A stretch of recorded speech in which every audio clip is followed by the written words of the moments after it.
തൂങ്ങി മരിക്കാൻ വേണ്ടി കഴുത്തിൽ കുരുക്കിട്ടപ്പോൾ ആ കുരുക്ക് ഊരി പോവും. കൈഞ്ഞരമ്പ് മുറിക്കാൻ നോക്കിയപ്പോൾ ആ മുറിവ് തന്നെത്താനെ ഇല്ലാതാവുന്നു. ചാടി ചാവാൻ നോക്കിയപ്പോഴോ ഒരു പോറൽ പോലും ഏൽക്കാതെ സേഫായി താഴെ ലാൻഡായി. അതായത് അവളുടെ ജീവൻ എടുക്കാൻ വേണ്ടി അവൾ എന്തൊക്കെ ചെയ്താലും അതൊന്നും വർക്കൗട്ടാവില്ല. ഇങ്ങനെ ജീവിച്ചു വന്ന ഷിൻ മറ്റുള്ളവരുമായുള്ള കൂടിക്കാഴ്ചകൾ മാക്സിമം കുറച്ചു. അവളിപ്പോൾ താമസിക്കുന്ന അപ്പാർട്ട്മെന്റിലെ അയൽക്കാർ പോലും അവളെ കണ്ടിട്ടില്ല. അവളുടെ അടുത്തുള്ള അപ്പാർട്ട്മെന്റിലെ ഒരു ലേഡി ഫ്രൂട്ട്സും മറ്റുമായി വന്ന് വാതിൽ മുട്ടിയാലും അവൾ ഉള്ളിലുണ്ടെങ്കിലും അവൾ പുറത്തിറങ്ങിയില്ല. വീടിനകത്ത് തന്നെ നിൽക്കുന്നത് കൊണ്ട് ഫ്രൂട്ട്സും മറ്റും അവൾക്ക് കഴിക്കാൻ കിട്ടാറില്ല.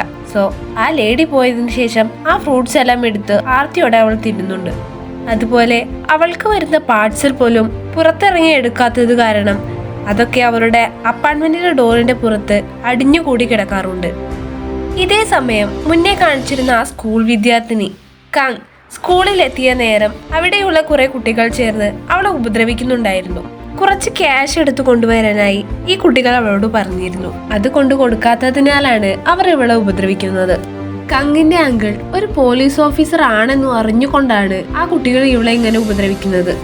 കങ്ങിന്റെ അങ്കിളിന്റെ പേരാണ് ഹാൻ. ഇതേ നേരം ഹാൻ ഒരു കേസിന്റെ അന്വേഷണത്തിനായി ഒരു മൃതദേഹം കണ്ടെത്തിയ അപ്പാർട്ട്മെന്റിൽ എത്തിയിട്ടുണ്ട്.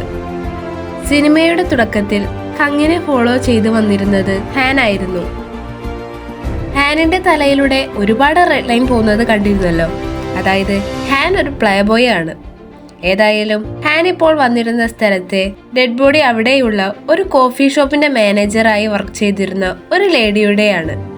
ബെഡിൽ മരിച്ചു കിടക്കുന്ന അവസ്ഥയിലാണ് അവരെ കണ്ടെത്തിയത്. വീടാകെ വലിച്ചു വാരിയിട്ട രൂപത്തിലാണ് കാണുന്നത്.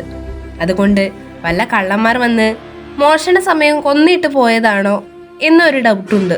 ഒരു ഹെൽമെറ്റ് ധരിച്ചയാൾ ഈ അപ്പാർട്ട്മെന്റിൽ വന്നു പോയതായി ഒരു ഇൻഫോർമേഷൻ കിട്ടിയിട്ടുണ്ട്.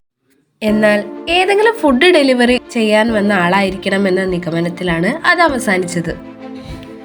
അങ്ങനെ വേറെ തെളിവൊന്നും ലഭിക്കാത്തതിനാൽ ആ കേസ് ഒരു മിസ്റ്ററിയായി തുടരുകയായിരുന്നു. അന്നേരമാണ് തൊട്ടടുത്ത ദിവസം തന്നെ വേറെ ഒരു കൊലപാതകം കൂടി നടക്കുന്നത്. അതും അതിനടുത്ത് തന്നെ 20 വയസ്സുള്ള ഒരു പെൺകുട്ടിയാണ് ഇത്തവണ ഇരയായത്. ആ ഒരു ന്യൂസ് ടിവിയിലൂടെ കണ്ടുകൊണ്ടിരിക്കുകയാണ് ഷിൻ. ആ റിപ്പോർട്ട് ചെയ്യുന്ന റിപ്പോർട്ടറുടെ തലയിൽ നിന്നും ഇഷ്ടംപോലെ റെഡ് ലൈൻ പോകുന്നത് കാണുന്നുണ്ട്. അതേസമയം അതിലൂടെ ഒരു ഹെൽമെറ്റ് ധരിച്ച ഒരാൾ പാസ് ചെയ്തു പോകുന്നത് അവൾ ടിവിയിലൂടെ കാണുന്നുണ്ട്. അയാളുടെ തലയിൽ ആകെ ഒറ്റ റെഡ് ലൈനെ കാണുന്നുണ്ടോ. അവളുടെ അനുഭവത്തിൽ ആദ്യമായാണ് ഒരു ചെറുപ്പക്കാരന്റെ തലയിൽ വേറെ ഒരു ലൈൻ കാണുന്നത്. അതുകൊണ്ട് ഷിൻ വളരെ എക്സൈറ്റ്മെന്റോടാണ് അത് കണ്ടത്. അപ്പോൾ അടുത്ത ഭാഗം അടുത്ത വീഡിയോയിൽ പറയാം. വീഡിയോ ഇഷ്ടപ്പെട്ട സബ്സ്ക്രൈബ് ചെയ്യാൻ മറക്കണ്ട.